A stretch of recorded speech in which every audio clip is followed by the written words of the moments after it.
It was the spring of 1977 when Carol Burnett, already crowned the undisputed queen of variety television, walked onto the set of her eponymous show with a sparkle in her eye and a script in her hand. Fans tuned in expecting the usual warm mix of slapstick comedy, celebrity guests, and Carol's perfect blend of wit and absurdity. Instead, they witnessed one of the most unsettling segments ever aired on The Carol Burnett Show, a sketch so edgy, so unexpected, that its own star has still never watched it again.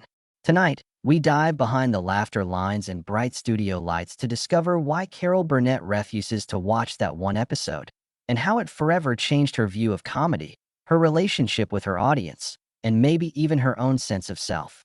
Let's set the stage. It's March 10th, 1977. Carol is in the midst of her 11th season, a milestone most performers never approach. Producers are eager to shake things up, to keep the ratings rolling. They pitch an idea, a darkly satirical parody of post-Vietnam malaise called Homecoming Blues. In it, Carol plays a returning soldier haunted by nightmares. The sketch pushes deeper into psychological territory than anything she's done before. At first glance, it sounds like an intriguing departure, leveraging Carol's vulnerability to explore serious themes. But what looked promising on a conference room whiteboard would prove more fragile under studio spotlights. Opening night, the studio audience greeted Carol with roaring applause. She launched into the usual high-energy monologue, then segued into musical numbers, guest interviews, and lighthearted skits. Finally, it was time for Homecoming Blues. The lights dimmed. A single spotlight picked out Carol, dressed in a frayed uniform, clutching a battered duffel bag. The mood was heavy, and at first, the audience tittered politely, thinking it was just another funny bit. But within seconds, the laughter died. Carol's face contorted as she mimed flashbacks, loud booms, gunfire, screams, contrasted with a lullaby sung by a grieving wife, portrayed by Vicki Lawrence. The sketch ended in near silence as Carol collapsed onto a bunk, tears streaming, war drums pounding in her ears. The power of the moment was electrifying, but it was also disturbing. No one was prepared for the visceral impact. Studio regulars, crew members, and above all, Carol herself. She had prepared to make people laugh. Instead, she had pulled them into raw emotional territory. And when the director called "cut," the stunned audience sat motionless before giving a hesitant round of applause. Carol recalled later that she barely recognized the woman staring back at her in the monitor, hollow-eyed and trembling. Backstage tension erupted. Crew members whispered that the sketch crossed a line. Sponsors worried about backlash.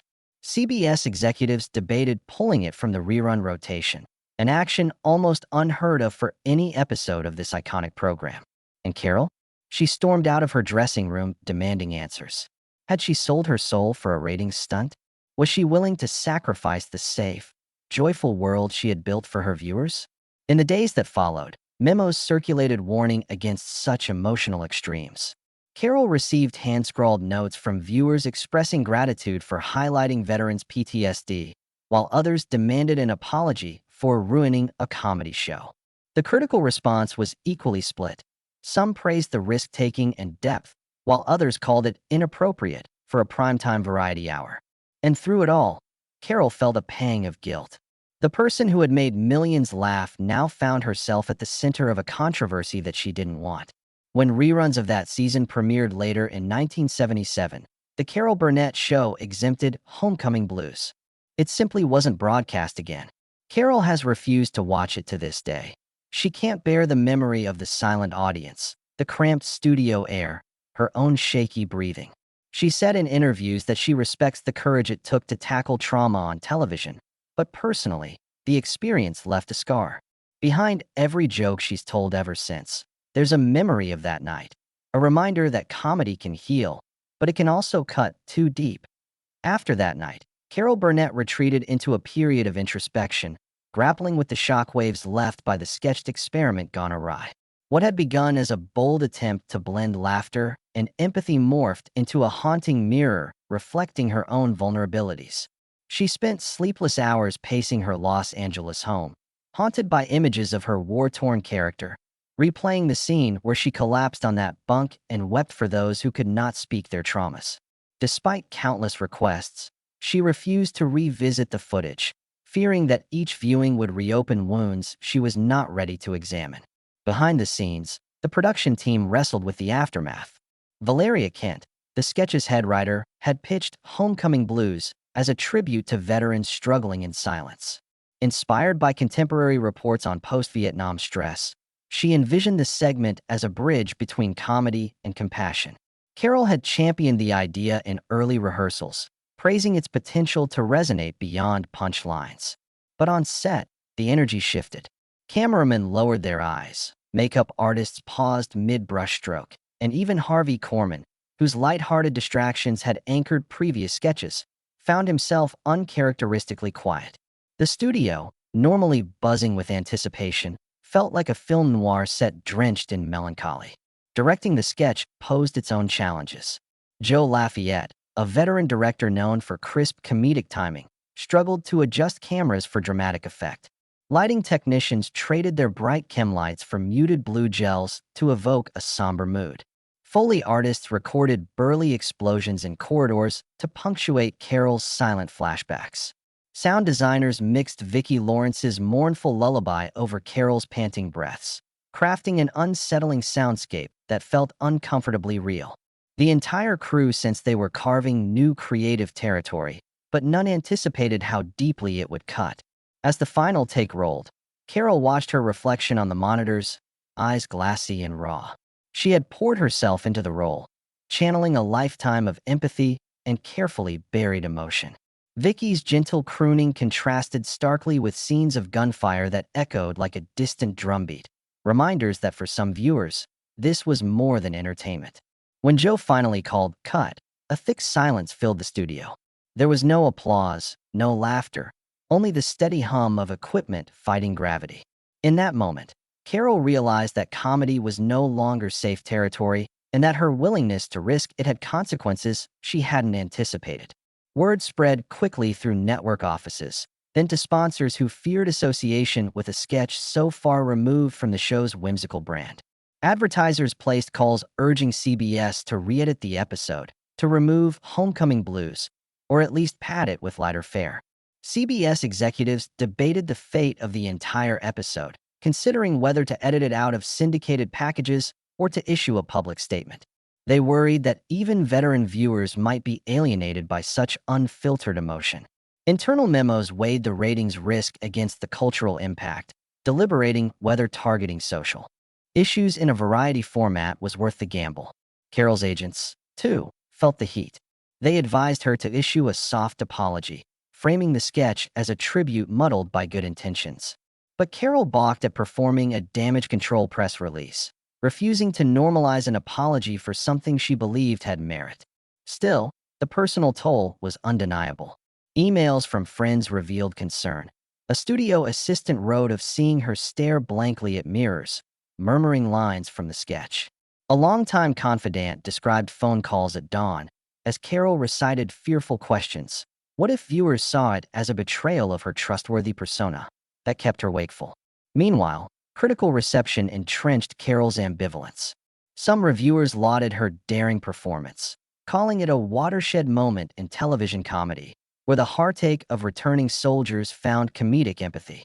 Others lamented its misplacement, arguing that audiences seeking joy were unprepared for such stark drama.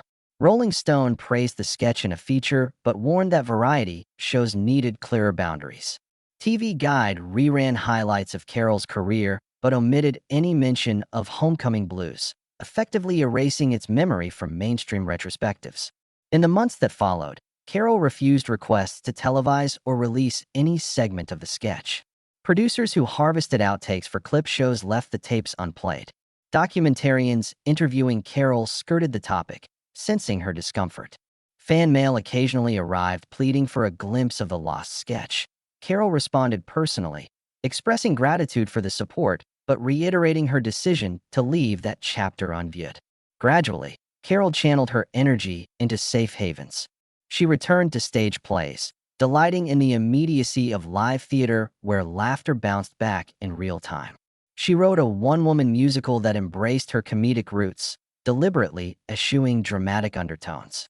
In memoirs and interviews, she reflected on Homecoming Blues as an experiment that taught her the value of emotional boundaries, acknowledging pain without risking her own equilibrium. She emphasized the responsibility that comes with the power to shape audience feelings, admitting that comedy could slip into uncharted darkness if guided without restraint. Though decades have passed, Carol Burnett's choice to avoid watching that single 1977 episode remains emblematic of her understanding that performance can be both gift and burden. She taught the world to laugh, but she also learned that some truths lie beyond the reach of humor. In honoring her own limits, she reminded viewers and fellow artists that courage includes knowing when to step away, when to safeguard the safe spaces we create for joy. And while Homecoming Blues remains unseen by its own star, its reverberations continue to shape how we consider the intersection of comedy, empathy, and the human heart. Even after Homecoming Blues faded from view, its emotional tremors continued to shape Carol Burnett's approach to comedy and storytelling. In the years that followed, whenever she considered tackling serious themes, she faced an internal dialogue sparked by that fateful 1977 sketch. Should she risk plunging her audience into uncomfortable territory again? Could humor coexist with darkness without risking the very trust she had spent her career building? These questions guided her choices on subsequent variety specials, guest appearances, and her later Emmy-winning projects. By the early 80s, when variety television began its slow decline, Carol found herself courted by filmmakers eager to cast her in dramatic roles. Directors praised her instinct for timing and deep reserve of empathy.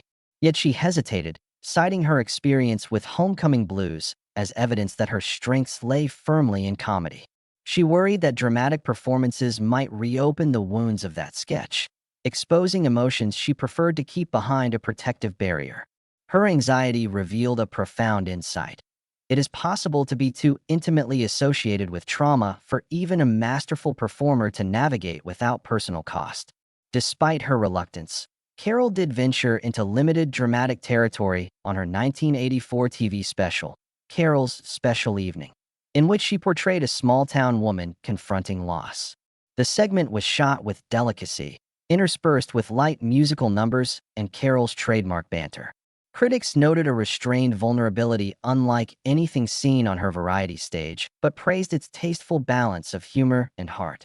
Carol later admitted that this special represented her attempt to confront serious subject matter responsibly, with clear transitions back to comedic relief, an approach informed by the abrupt tonal shift that had unsettled cast and crew in 1977. In parallel, her peers watched closely. Lucille Ball, who had mentored Carol in the 60s, once called to warn her about overexposure to dramatic material. "You give too much, kid," Ball said. "Comedy is about giving a gift. Drama can feel like letting people into your living room unannounced." Ball's counsel resonated deeply. Carol knew that laughter offered a balm both for herself and for her audience. She rededicated herself to sketch comedy, musicals, and variety specials that remained safely uplifting. When she accepted her Lifetime Achievement Award at the 1989 Emmys, her speech invoked the healing power of laughter and nods to resilience, but never mentioned Homecoming Blues directly. Through the 90s and early 2000s, Carol developed a reputation as the guardian of classic sketch comedy. She produced revival tours featuring her old castmates, curated anthologies of her favorite skits, and wrote books on the craft of comedic timing. In interviews, she famously declined to discuss any projects that veered too darkly. When asked why she resisted collaborations on dramatic films, she would smile wryly and redirect the conversation. "If you want to see me cry, rent The Glass Menagerie. But trust me, that's enough sap for one lifetime." Audiences accepted her reticence, appreciating her candid admission of personal boundaries. Meanwhile, modern television executives teased efforts to release a definitive Burnett Vault collection, complete with never-before-seen outtakes and sketches. Fans hoped this might include Homecoming Blues, but Carol, exercising final editorial control, refused. Network heads attempted gentle persuasion, suggesting that short excerpts could appear in a documentary context. Carol stood firm. She believed that watching the sketch again would blur her memory of why she had walked away from it. The silence that followed, the sudden shift from laughter to lingering sorrow, and the sense that the comic contract she had with her audience had been breached. In her mind, preserving that boundary ensured her creative world remained a safe place for joy. As Carol approached retirement, she entrusted rights to her archives selectively. The Carol Burnett Show reruns, anthologies, and the occasional tribute special all omitted Homecoming Blues, maintaining an unspoken pact with viewers. Scholars writing books on television history routinely reference the sketch as a lost experiment, theorizing about its content based on scripts and secondhand accounts. Some studied its social impact, noting that early attempts to dramatize PTSD on mainstream television predated modern portrayals by decades. Yet the actual footage remained hidden, its power intact precisely because it was unseen, like a rare painting locked away in a vault. When Carol's health began to decline in her late 80s, she offered select interviews that reflected on a lifetime of performing. Interviewers invariably asked about her most daring moments. Always, she paused at the question of Homecoming Blues, her eyes softening with regret. "I learned that if you push people too far, there is no going back," she said. "I respect what we were trying to do, but I also honor the gift of laughter. I won't risk taking it away from others or from myself." Those words crystallized her legacy, a testament to self-awareness and the importance of creative boundaries. Today, Homecoming Blues endures as a whispered legend among television historians, a reminder that even the brightest stars encounter shadows they cannot revisit. Carol Burnett's steadfast refusal to watch that one episode reveals the delicate balance between comedy and catharsis, between entertaining and exposing. In protecting herself from renewed pain, she preserved the purity of her comedic gift, ensuring that audiences would always find laughter in her work and trust in the sanctuary she created. Even as the years peeled away the glare of studio lights and the echoes of laughter faded into memory, the myth of Homecoming Blues only grew richer. In academic journals on television history, scholars dissected the sketch as a rare example of genre bending on network TV, an experiment so daring that its creator refused even to bear witness again. Film professors screened the surviving script pages in lecture halls, inviting students to imagine how Carol Burnett's defeated soldier might have spoken to millions of 1977 viewers simply through gesture and silent reflection. Podcast hosts dedicated entire episodes to the mystery, interviewing cast members who recalled the hush that fell over the stage, the unspoken question: had comedy just laid bare a wound too raw to revisit?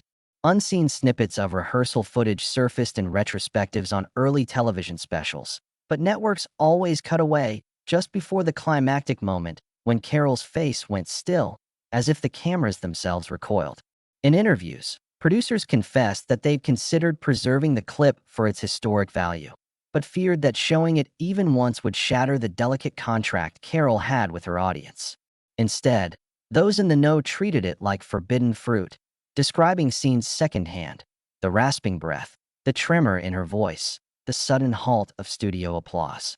Listeners of archival radio shows leaned in, hanging on every fragmentary detail as if it were gospel.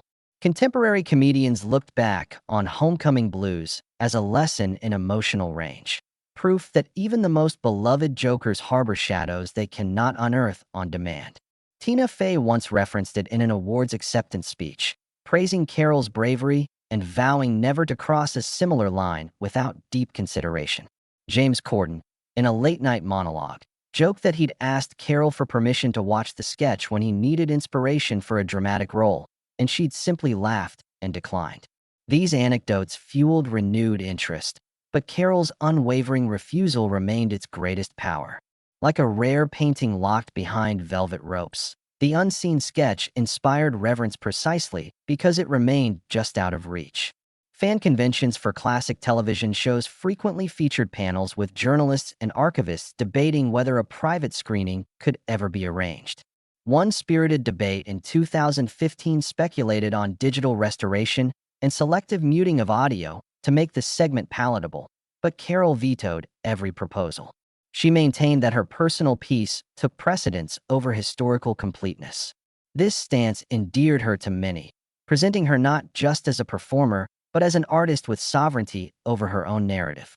In a culture where archival continuums often obliterate an artist's privacy, her choice became a model for holding onto agency. Meanwhile, Carol's own reflections grew more candid with time. In a rare interview at age 85, she revealed that the pulse of drum sounds under her monologue had triggered memories of friends lost to Vietnam, reminding her that skeletal trauma sometimes persists in the nervous system long after public debate has moved on. She compared rewatching the sketch to reopening an old scar, a momentary thrill of adrenaline followed by days of disquiet. Comedy must protect both the audience and the performer, she said. Once you take that protection away, you invite pain without purpose. Her words resonated across entertainment industries grappling with how to address tragedy in the age of true crime podcasts and docudramas. At her private estate in Santa Barbara, family members reported that Carol displayed a handwritten note above her dressing table. Let them remember laughter, not the ghosts of war. It was a simple reminder of the emotional contract she honored all those decades, an acknowledgement that some performances belong solely to memory, unencumbered by the burden of replay. Close friends say that in her later years, she took comfort in hosting intimate gatherings of fellow performers, regaling them with behind-the-scenes tales from her golden era, always steering clear of recounting that one evening. To her, the sketch had become both a monument to artistic ambition and a signpost marking the limits of personal risk. In the broader context of television's evolution, Homecoming Blues stands as an inflection point. Variety shows would soon yield to more segmented formats. Sketch comedies spun off into dedicated programs, and audiences grew accustomed to tonal shifts in late-night talk shows. But none dared to replicate Carol's leap into dramatic territory within the same half hour of punchlines and pratfalls. The episode's absence became its presence, an unspoken boundary that future creators respected. Writers of modern series likened the restraint to a writer's room rule. If a punchline could kill rather than cure, maybe it didn't belong in that script at all. As streaming platforms resurrect vintage television for binge watchers, Homecoming Blues remains the sole missing piece in comprehensive collections of The Carol Burnett Show. Viewers accepting curated anthologies marvel at how seamlessly the surviving episodes flow from slapstick to satire, never suspecting that one seismic tremor lies just beyond the vendor's license. And so Carol Burnett's legacy endures on her own terms, a trove of comedic brilliance unmarred by a single, self-imposed omission. Her refusal to watch that one 1977 episode is less an act of denial than a declaration of artistry, a reminder that even icons have the right to shield their own hearts from wounds they no longer wish to probe, in the digital age. The myth of Homecoming Blues took on new life as an online legend whispered among fans and television historians. Discussion threads debated whether the episode ever aired in overseas markets or might survive on reel-to-reel tapes stashed in private vaults. Conspiracy theories flourished on fan forums, ranging from claims that Carol Burnett herself orchestrated secret screenings for close friends to rumors of a sealed warehouse of unconverted kinescopes. Podcast hosts specialized in lost media lore dedicated episodes to reconstructing the sketch from fragments of production, stills, and script excerpts. Each new analysis only reinforced Carol's choice to preserve the sketch's elusiveness, branding it a sacred threshold that performers must approach with caution. For younger viewers, the story became a rite of passage, an invitation to respect an artist's right to set boundaries. As the legend grew, so did appreciation for Carol's foresight in protecting her own emotional health. Homecoming Blues transcended its small-screen origins to become the most compelling unwritten chapter in variety comedy history. Behind the scenes, Carol maintained a carefully curated archive containing scripts, cue sheets, and personal annotations from that turbulent season.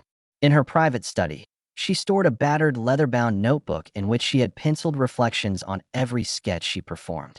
In interviews, she once revealed that revisiting those pages was as painful as listening to a haunting melody you cannot forget. Burnett's personal assistant described how, upon Carol's instruction, the studio destroyed and used film plates and duplicates to prevent accidental screening.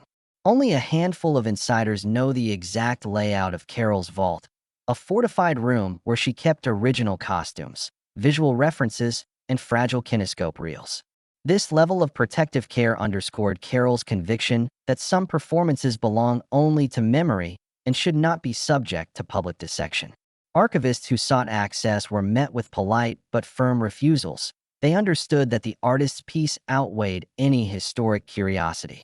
Today, that vault remains off limits, a monument to Carol's sovereignty over her own legacy. Over time, Carol developed a reputation not only as a master comedian, but also as a guardian of emotional authenticity. When her colleagues suggested releasing excerpts from the sealed sketch to boost streaming subscriptions, Carol politely declined, emphasizing that not all content needed to be monetized. Instead, she proposed creating new tributes, live reunions where cast members could perform classic sketches under the banner of celebration rather than excavation. These reunion specials became cherished events, offering laughter without the risks of reopening deep wounds. Meanwhile, Carol's philanthropic endeavors gained momentum. She established the Burnett Center for Performance Well-Being, a nonprofit dedicated to providing counseling and legal guidance for performers confronting industry pressures.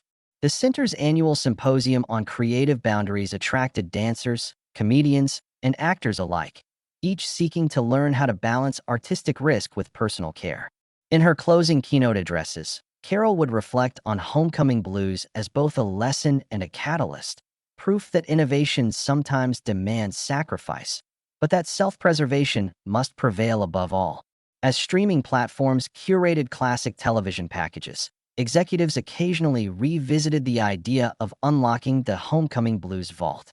Industry insiders recall board meetings where streaming service heads debated whether the exclusive allure of a lost episode could drive subscriber growth.